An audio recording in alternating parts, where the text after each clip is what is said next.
hope you're doing well. I just really have a really cool thing I want to share with you guys today. So, yeah, here it is. It's a stick. Actually, it's a really cool stick.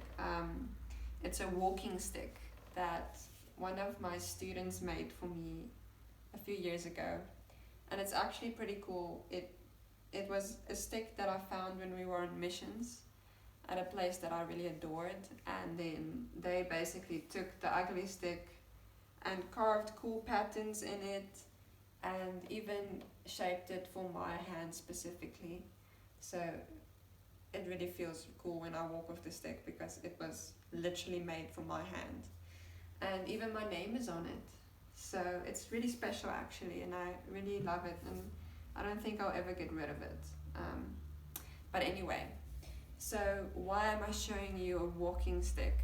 Okay, so in the Bible, there's one person that's very much known for having a walking stick or a staff, okay?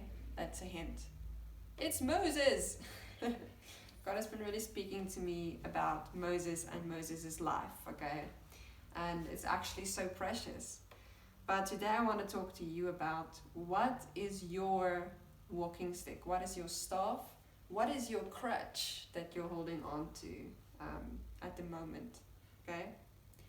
So I've talked about this previously, and basically Moses didn't struggle walking. I don't think so. God gave Moses a staff so that Moses would believe that he would be able to do the miracles that God asked of him. Okay, it's in Exodus 4. God tells Moses to take the staff so he can perform miracles, and then he did, and he obviously performed miracles. Okay, so it's quite amazing. And I was thinking about it. If you read later on in the Bible, because it's in a lot of places, but if you read on in the Old Testament, just before Joshua succeeds Moses, so Moses never actually saw the promised land. Joshua, that was like a younger leader that was walking with Moses, and I think Moses was basically mentoring him. He was the guy that took the Israelites into the promised land and divided it between them for inheritance. But there's a part in the Bible where Joshua and Moses are having this conversation because the Israelites were dying because serpents were biting them and they were basically dying. But the reason the serpents was there is because of disobedience and a lot of stuff. Okay, you can go read it yourself. But then basically Moses built like this stick. So if you've ever seen a logo about medicine, it's like this cross. So it's a stick like this with a stick like this, and then it has like a snake around it. Okay, so Moses asked God what they should do about the snakes, and then basically God told them to make something that if the Israelites look at it and they believe, that they will be healed. Okay, very straightforward. So as they were having this conversation, Moses built this stick thing, looked like a cross, really cool, okay? And then he made this bronze snake, very ironic. They were dying of snake bites, so he made a bronze snake and just put it around the stick. And then he planted it there in the camp, and then he told the Israelites that if they look at the bronze snake and believe, then they'll be healed, they won't die, okay?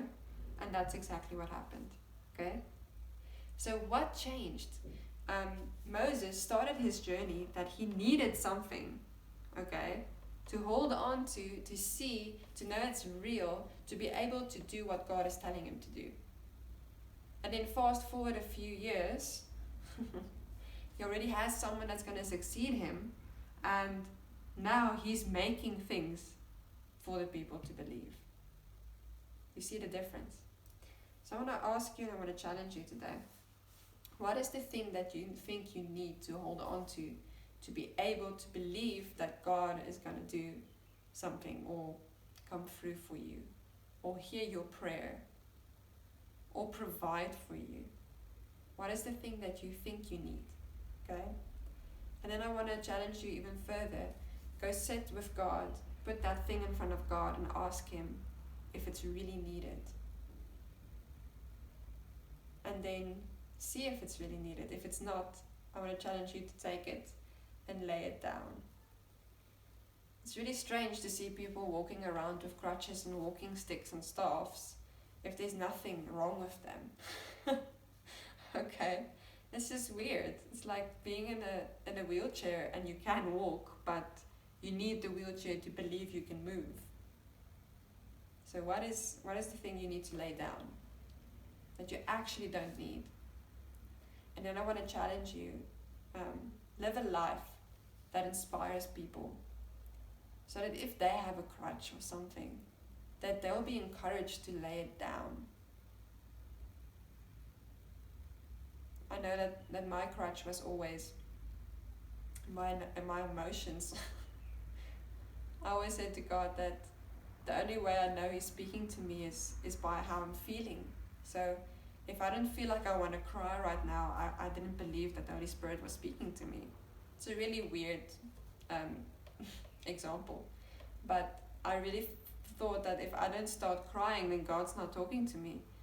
And that is not how God works.